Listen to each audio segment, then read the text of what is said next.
رعيته والرجل راع في أهله ومسؤول عن رعيته والمرأة راعية في بيت زوجها ومسؤولة عن رعيتها والخادم راع في مال سيده ومسؤول عن رعيته وكلكم راع ومسؤول عن رعيته متفق عليه. Naam, hadis yang ke-653 ini dari Abdullah bin Umar radhiyallahu anhu, sahabat Nabi sallallahu alaihi wasallam, dan juga bapaknya juga sahabat Nabi sallallahu alaihi wasallam.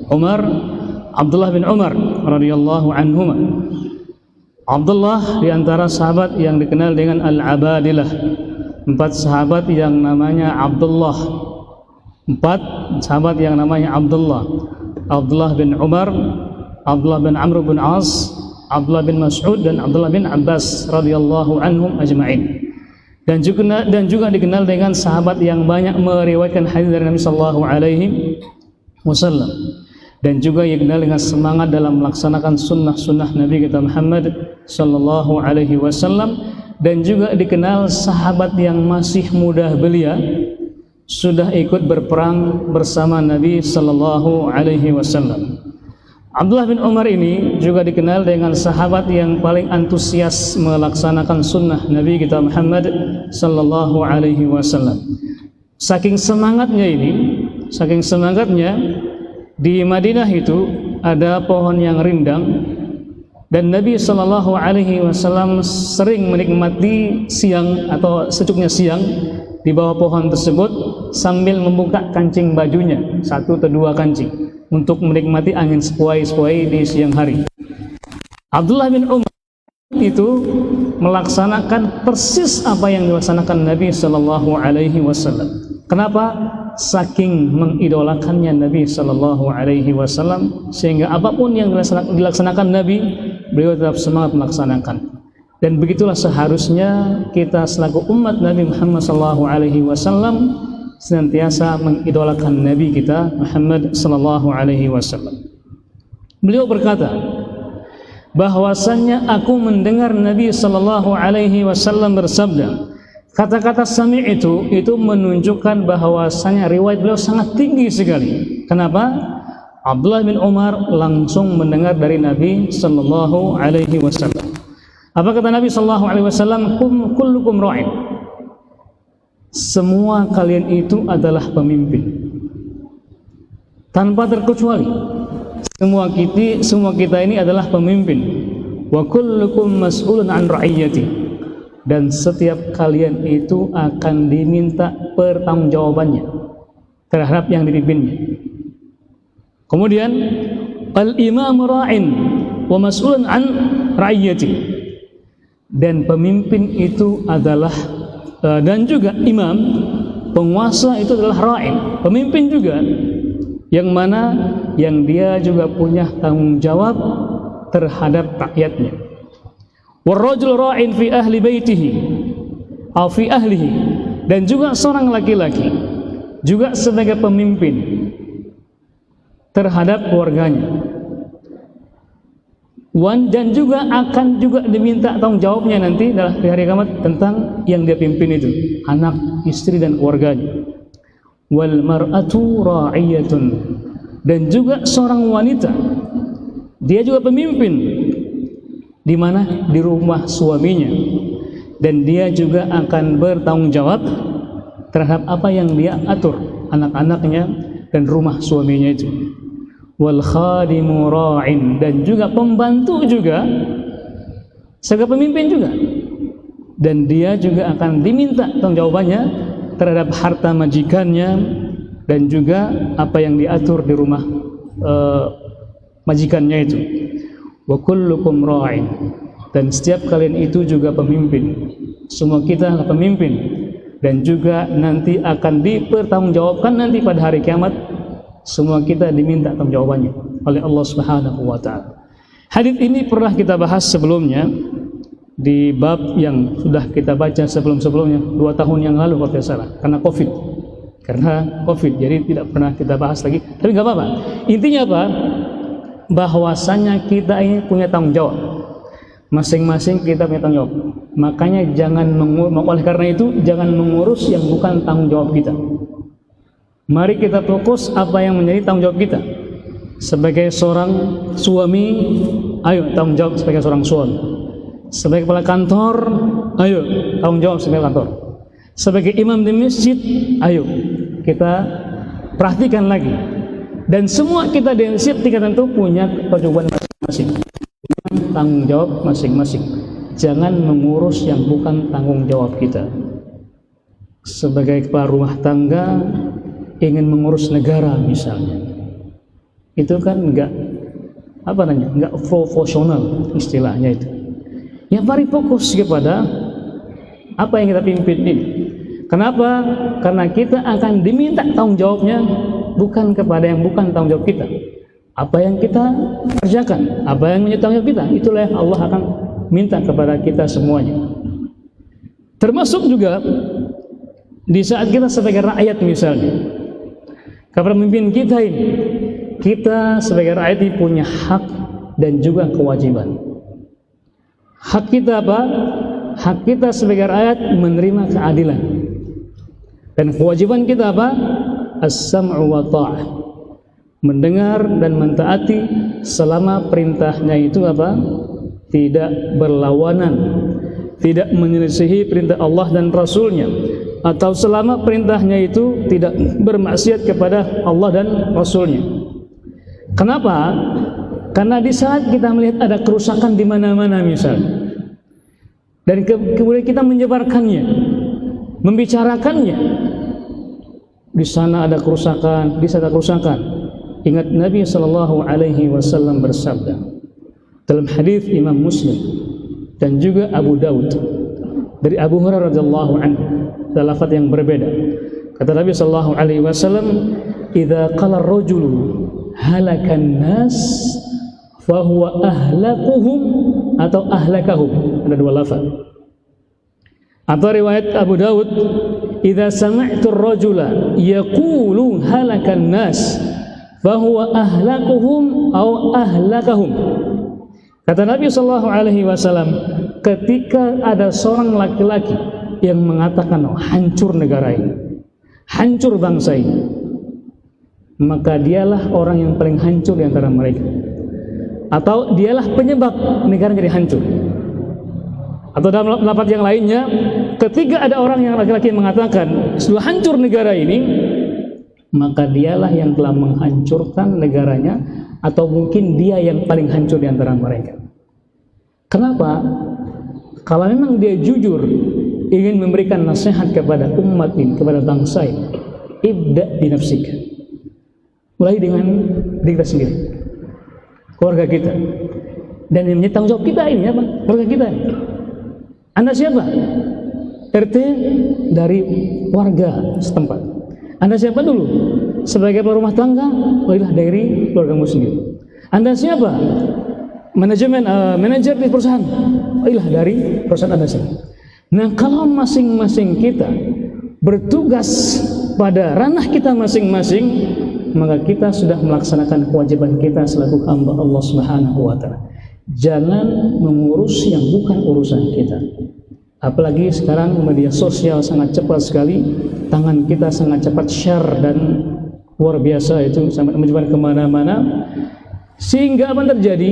Bukan malah perbaikan yang kita dapatkan, melainkan apa? Kebencian dan permusuhan. Yang kita dapatkan apa?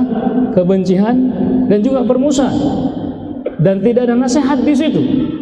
Apa terjadi? Muncul orang kontra, akhirnya saling bantah-bantahan, saling debat-debat, akhirnya muncullah kebencian satu dengan yang lainnya, yang ujung-ujungnya main.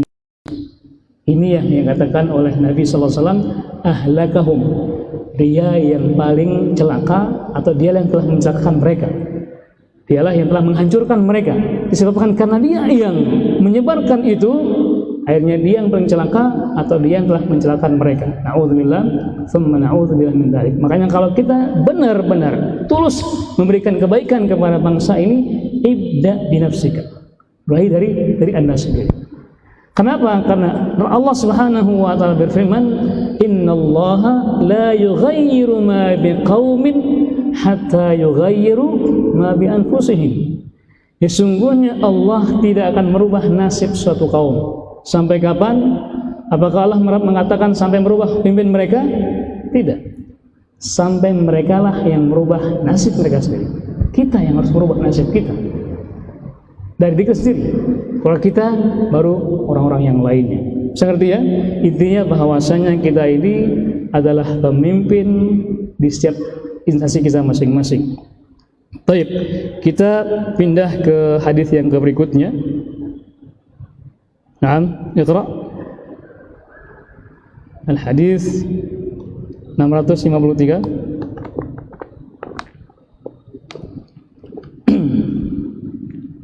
Fadhal.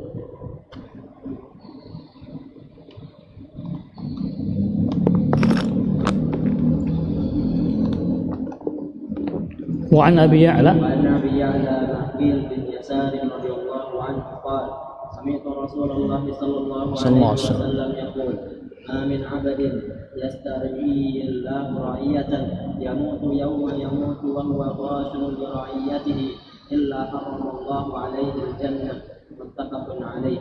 وفي رواية فلم يأكلها بنفسه لم يجد رائحة الجنة.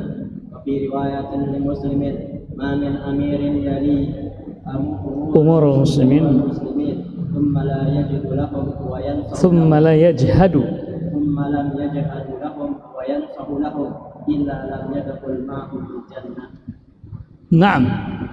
Hadis yang berikutnya, hadis yang ke-654, yaitu an Abi Ya'la Ma'qil bin Yasar radhiyallahu anhu. Antum kenal dengan Ma'qil bin Yasar radhiyallahu anhu, sahabat Nabi sallallahu alaihi wasallam yang menyaksikan bai'at ridwan.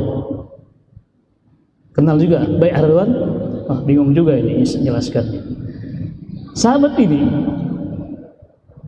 Abi Ya'la Ma'qil bin Yasar diceritakan begitu beliau langsung melaksanakan apa yang Allah perintahkan kepada umat ini, beliau yang pertama kali melaksanakan. Di antaranya adalah suatu kisah beliau ini, Ma'qil bin Yasar ini, beliau punya saudari, menikahkannya kepada seorang laki-laki. Setelah dinikahkan, ternyata laki-laki ini menceraikan saudarinya. Bayangkan, sudah dinikahkan, kemudian diberikan kemuliaan, diberikan tempat, tiba-tiba laki-laki ini menceraikan saudarinya. Sakit enggak hati? Sakitnya dari sini. Sakitnya di mana? Sakitnya di sini. Kemudian beberapa waktu kemudian, tiba-tiba datanglah laki-laki ini ingin apa? Ingin melamar kembali. Jadi cerainya itu sudah habis masa iddahnya. Masa iddah kan sampai 3 kali. Sampai 3 kali haid atau bersih. Hukumnya apa? Kalau seorang laki-laki menceraikan istrinya masih masa iddah, maka boleh langsung kembali. Tidak ada akad nikah lagi. Namun ketika dia sudah habis masa iddahnya, maka wanita ini seperti wanita yang lainnya. Kalau nikah lagi harus ada khitab lah, ada lamaran lagi, ada ijab kabul lagi, seperti baru lagi. Nah, selang waktu lama tiba-tiba datanglah laki-laki ini karena mungkin cinta bersemi kembali. Masya Allah, cinta bersemi kembali. Cinta lama bersemi kembali ya? Atau cinta lama belum kelar? Nanti kisahnya anak sekarang. Cintanya bersemi kembali, kemudian datang menghadap Ma'qil bin Yasar. Datang menghadap Ma'qil bin Yasar. Kata Ma'qil bin Yasar, antum bayangkan kan, saudarinya dicampakkan begitu saja, udah bahasa saja. Saudari ini ditelantarkan begitu saja. Siapa enggak marah? Sebagai seorang wali, kan kakaknya kan wali juga kakaknya, kan merasa marah. Kata enggak, aku tidak, kata Ma'qil bin Yasar ini kepada laki-laki ini, aku tidak akan menikahkan kamu lagi.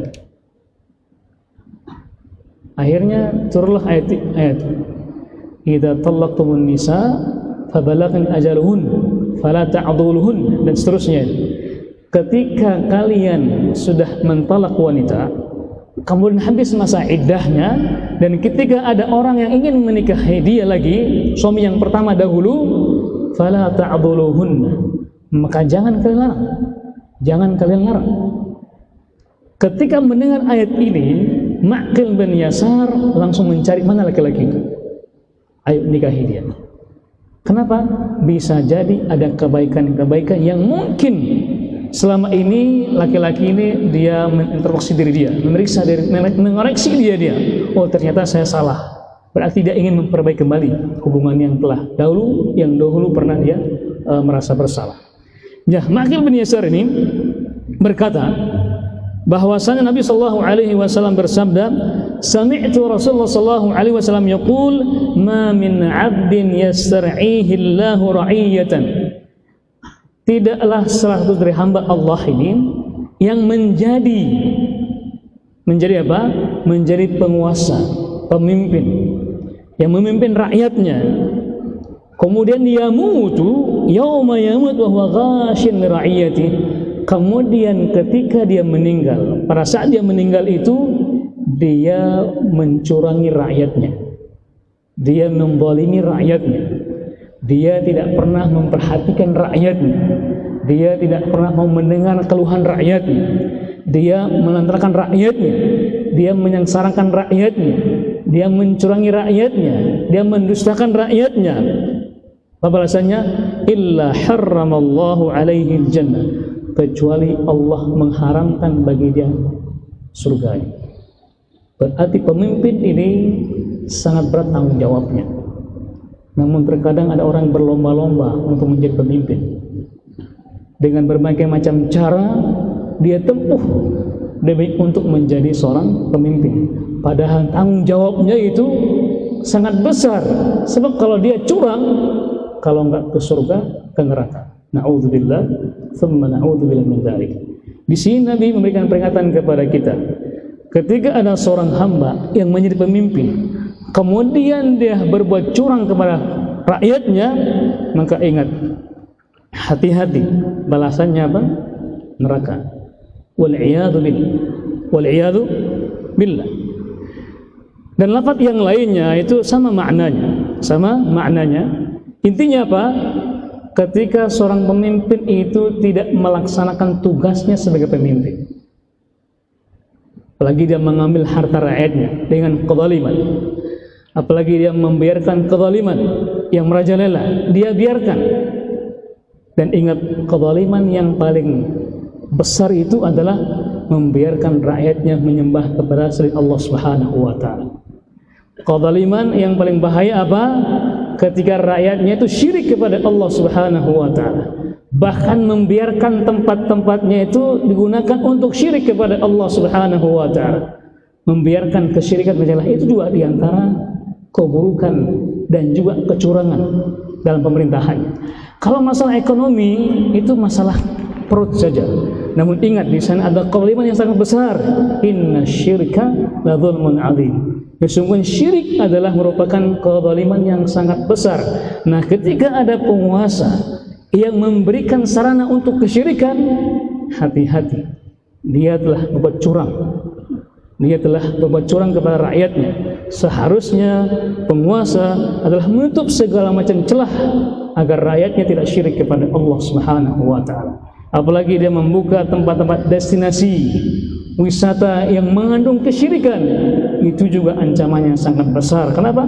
Kalau zalim mencuri, mencuri, begal itu zalim manusia dengan manusia. Namun ketika kesyirikan terjadi, manusia telah menzalimi Rabbnya. Kenapa? Karena manusia telah mengambil haknya Allah Subhanahu wa taala. Itu yang harus kita perhatikan. Sedih seharusnya ketika kita lihat ini menyebarnya syirik. Kenapa? Itulah tujuan utama Allah ciptakan kita di muka bumi ini. Ketika Allah berfirman, "Wa ma khalaqtul jinna wal insa illa liya'budun."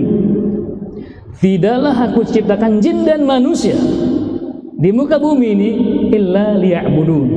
Kata Ibnu Abbas, liya'budun itu apa? Liwahidun, yaitu untuk mengesahkan Allah Subhanahu wa taala, untuk mentauhidkan Allah Subhanahu wa taala.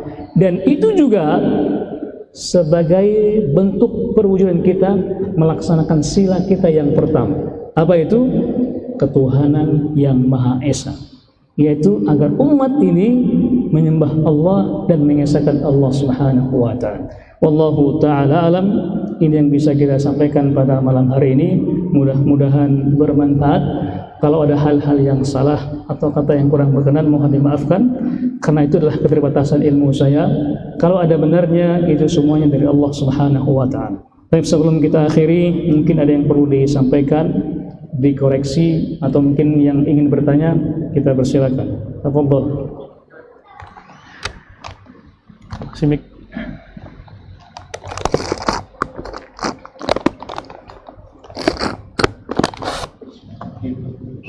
Assalamualaikum warahmatullahi wabarakatuh. Assalamualaikum. Ada dua yang Ustaz. Tadi sudah dijelaskan bahwa kita punya kewajiban dan tanggung jawab. Nah, pertanyaan pertama, sebagaimana kita ketahui bahwa sampai saat ini pemerintah belum mencabut larangan prokes, walaupun sudah dilunakan dengan kita dibolehkan berkumpul dan lain sebagainya. Tetapi yang menjadi penekanan pemerintah bahwa kita diharuskan dimanapun untuk memakai masker. Nah, apabila kita tidak memakai masker, kira-kira dosa tidak? Itu yang pertama. Yang kedua, tadi dijelaskan bahwa kita tidak boleh campur tangan urusan orang lain. Terus sebagaimana tanggung jawab kita kalau kita keluarga. Nah, kira-kira bagaimana kalau ada orang-orang yang mengkritik pemerintah? Dosa. Saya pikir itu. Terima kasih. Wassalamualaikum warahmatullahi wabarakatuh. Waalaikumsalam warahmatullahi wabarakatuh. Terima kasih Ayahanda atas pertanyaannya yang sangat baik sekali. Yang pertama mengenai aturan pemerintah tentang prokes. Ingat, dalam aturan pemerintah itu kalau kita baca lagi ada pelanggaran yang bersifatnya pidana. Kalau dilanggar akan dipidana. Ada juga yang bersifat, saya nggak tahu apa istilahnya, ada juga yang bersifat pidananya hanya denda saja. Nah, prokes ini pidana yang lainnya. Nah, itu tanyakan kepada ahli hukum. Kemudian kalau kita juga melihat ke prokes itu, termasuk juga masalah merapatkan soft, ya, atau merenggangkan soft. Kalau kita membaca baik itu dari MUI dan juga Perda atau dari Perda itu tidak ada pelarangan untuk merapatkan soft. Nggak dilarang, hanya anjuran merenggangkannya.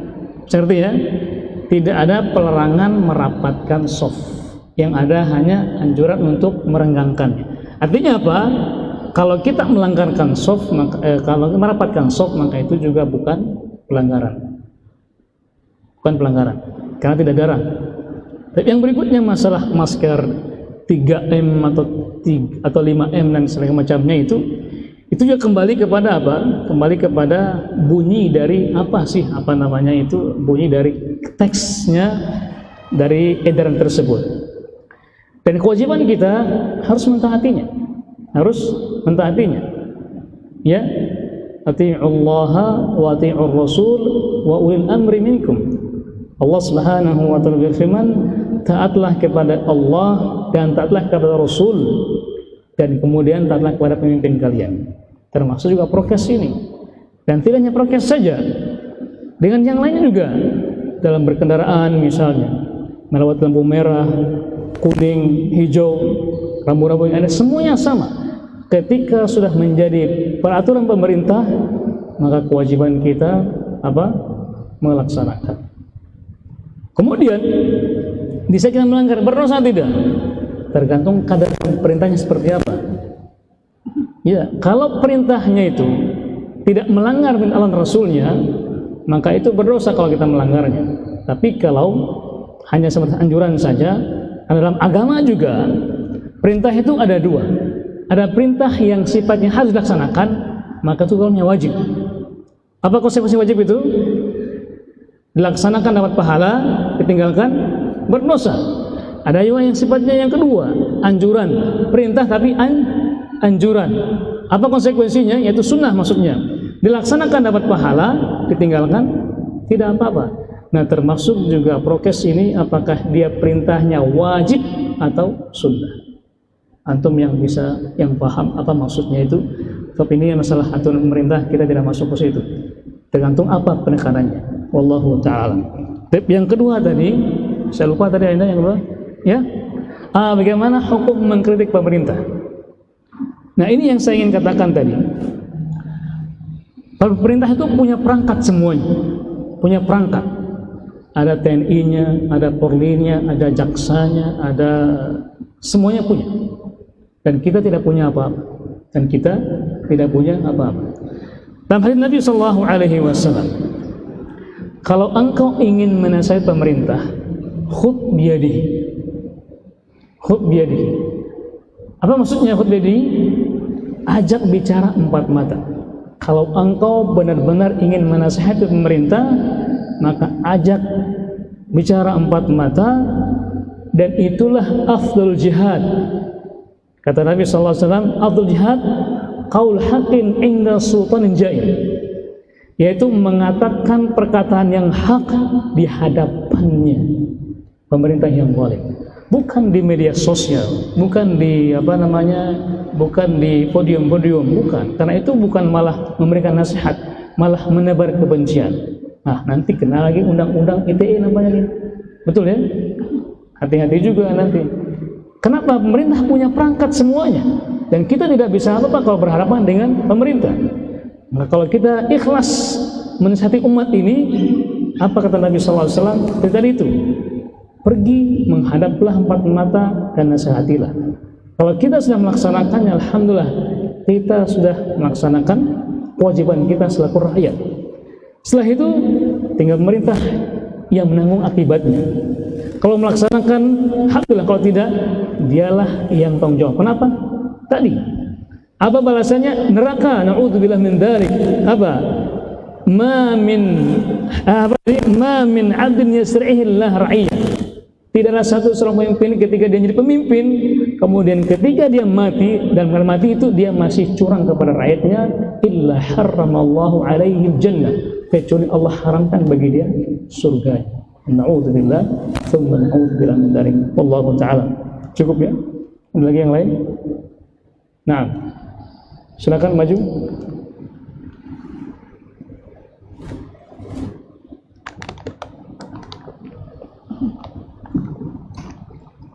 Assalamualaikum warahmatullahi wabarakatuh. Waalaikumsalam. Nanya masalah pemimpin pada setiap imam sholat juga termasuk pemimpin. Nah, Kebetulan pas yang dulu pernah di perjalanan, kamu sama waktu sholat maghrib, kamu mampir, terus kalau sholat maghrib kan terus jalan. Kita imam ini dia sih tiba-tiba rukuk, dan kita sebagai seorang makmum sudah bersyukur subhanallah, tetap dia melanjutkan sholatnya. Gimana sikap kita sebagai seorang makmum? Apakah lanjut sholat berjamaah atau berhenti berdiri sendiri? nah, di saat kita mendapati imam dan ternyata imamnya ini adalah apa? Tidak paham tentang fikih salat, tidak paham tentang fikih salat. Yang jahat disirkan, yang sir dijaharkan. Dan anak sendiri sudah pernah mengalaminya. Yaitu pernah berkunjung ke daerah pegunungan di Pulau Sumbawa. Kita sampai di sana zuhur, dan kita ingin sholat zuhur berjamaah di sana. Ternyata masjidnya dikunci. Kita hubungi RT-nya, kemudian RT-nya membuka pintu. Ternyata masjid itu masalah tebunya tebal sekali. Ini ternyata masjidnya tidak pernah dipakai. Hanya kita sholat berjamaah wudu, yang imam itu orang mereka, dari mereka. Dan ternyata setelah takbir Allahu Akbar, sholat zuhur nih, Bismillahirrahmanirrahim, masyaallah. Semua kita sambil senyum-senyum sambil sholat itu. Akhirnya apa terjadi? Setelah habis sholat, kita dekati dia. Kita dekati. Gimana masyarakat di sini? Gimana sholat? Oh bagus Ustaz katanya, bagus, masya Allah, masya Allah. Gimana jamaahnya? Oh, masya Allah, bagus semua katanya. Tapi kok tadi jahar tadi katanya? Oh emang kita sering mendapatkan orang-orang sosialis jamaah jahar katanya. Oh ternyata mereka dari orang sebelum-sebelumnya katanya. Disitulah kita kabari dia, ajak bicara empat mata dan kita kabarkan gini. Dengan demikian kita sudah mendakwahi dia.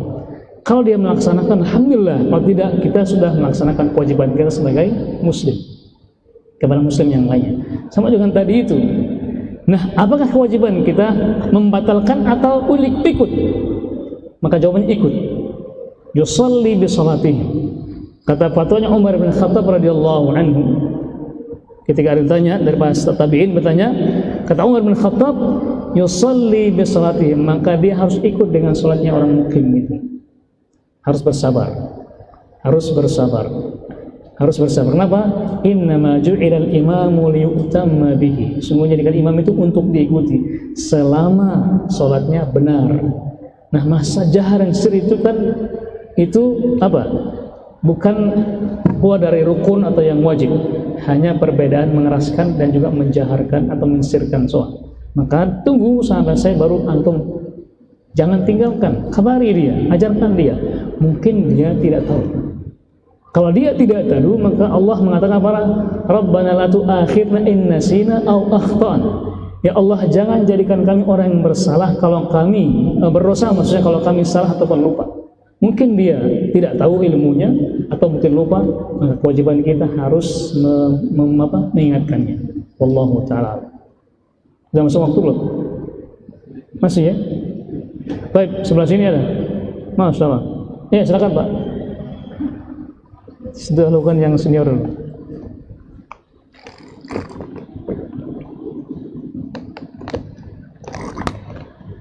Assalamualaikum warahmatullahi wabarakatuh. Waalaikumsalam warahmatullahi wabarakatuh. Terima kasih atas kesempatan yang diberikan kepada kami. Di sini kami menyambung apa yang menjadi pertanyaan kami sebagai jamaah Ustaz terhadap pemimpin. Di mana kalau kita baca dalam hadis tersebut, di sana dikatakan la sholati liman lam yaqra al-Fatihatul Kitab. Tidak sah sholat bila tidak dibacakan surat Al-Fatihah di dalam sholat. Tapi sering kita lihat di dalam Al-Quran bahwa Al-Fatihah itu 7 ayat, di mana ayat yang pertama itu Bismillahirrahmanirrahim. Tetapi banyak di antara kita yang merasa ragu dalam hal menjaharkan, lebih banyak mensirkan. Kita dengar beberapa pendapat, ada yang berpendapat bahwa hadis mengatakan disirkan. Padahal Al-Quran mengatakan dzalikal kitabul la raiba fihi hudan lil muttaqin. Al-Quran itu tidak ada keraguan padanya, petunjuk bagi mereka yang bertakwa. Nah, mohon berikan kami pencerahan tentang apa yang kita lakukan. Apakah keraguan ini bisa terjawab, kedua-duanya bisa dipakai, atau mana yang terbaik? Terima kasih. Assalamualaikum warahmatullahi wabarakatuh. Masalah ini sangat penting sekali ini pertanyaannya yang harus kita paham bersama tentang surat Al-Fatihah. Membaca Al-Fatihah itu rukun. Seperti hadis yang dibacakan tadi itu, la salata liman lam yaqra bi Fatihatil Kitab. Tidak sah seseorang ketika dia tidak membaca Al-Fatihah. Dan Fatihah itu dikatakan, memang itu sepakat para ulama, ada 7 ayat. Ada 7 ayat. Cuman yang diperdebatkan, artinya khilafiyah, apa itu? Apakah basmalah itu bagian dari Al-Fatihah atau bukan? Itu ya pendapat, itu perbedaan para ulama. Ingat, dalam agama kita ini ada 3 hal yang harus kita perhatikan. Ada masail ijtimaiyah atau ijma'iyah. Ada perkara yang disepakati dan kita harus ikut, wajib hukumnya. Seperti rukun sholat, kemudian juga rukun iman Islam, semuanya disepakati. Kewajiban kita harus mengikutinya. Ada lagi apa? Masail khilafiyah. Ada permasalahan yang menjadikan khilafiyah, perbedaan pendapat di situ. Para umat berbeda pendapat, itu masalah bukan yang usul, masalah furu', cabang-cabangnya. Dan apa kewajiban kita? Mengikuti yang ada dalilnya, ikuti yang ada dalilnya. Kemudian yang ketiga apa? Ada masa ijtihadiyah. Ada masa ijtihadiyah, masa ijtihad para ulama, dan kita harus menerima apa yang menerima ketika ada yang berbeda dengan kita. Itu karena ijtihad. Itu pun bukan dalam hal usul, tapi masalah-masalah bab muamalah biasanya ijtihadiyah. Nah, mari apakah masalah Al-Fatihah ini, basmalah itu ijtihadiyah atau khilafiyah? Itu masuk karena khilafiyah. Khilafiyah itu perbedaan pendapat yang mana kita harus ikut kemana dalilnya yang paling kuat. Ya, bukan orangnya, tapi pendapat yang paling kuat, artinya pendapat yang ikut dengan dalil, yang ada dalilnya, Nah, masalah bacaan basmalah ini, 4 imam itu berbeda pendapat. Imam Abu Hanifah, Imam Malik, Imam Asy-Syafi'i, Imam Ahmad. Ya. Imam yang paling beda sendiri adalah Imam Malik yang mengatakan bahwasannya basmalah itu bukan bagian dari Al-Fatihah. Basmalah, Imam Malik ada. Imam yang lainnya, Imam Ahmad mengatakan bukan bagian dari Al-Fatihah, tetapi dibaca.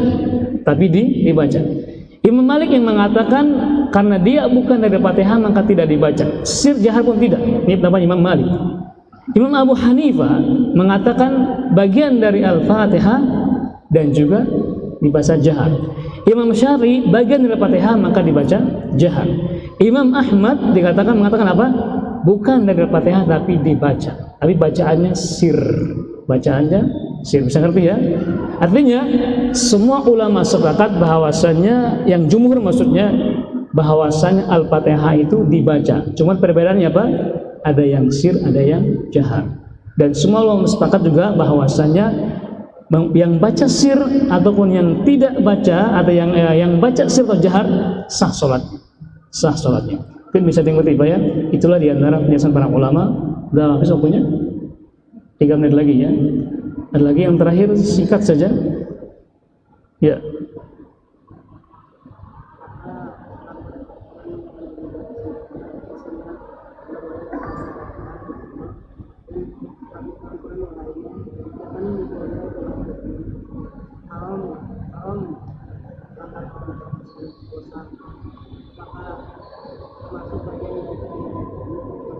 Ya, ini pertanyaannya sangat singkat sekali ya. Apakah melanggar aturan pondok? Ini santri soalnya. Bagian dari berdosa. Ketika Anda santri, maka Anda berkewajiban mentaati aturan pondok. Ya, selama Anda santri. Ke sana kan ada hukuman-hukumannya. Dan hukuman itu adalah untuk mendidik Anda. Dan ketika Anda terbiasa dengan aturan pondok itu, maka nanti ketika lulus akan terbiasa dengan aturan yang ada. Kenapa? Itu agar Anda bisa selamat. Sama ketika kita jalan dari Sumbawa ke Lombok, Anda harus taat aturan yang ada. Aturan apa? Rambu-rambu itu.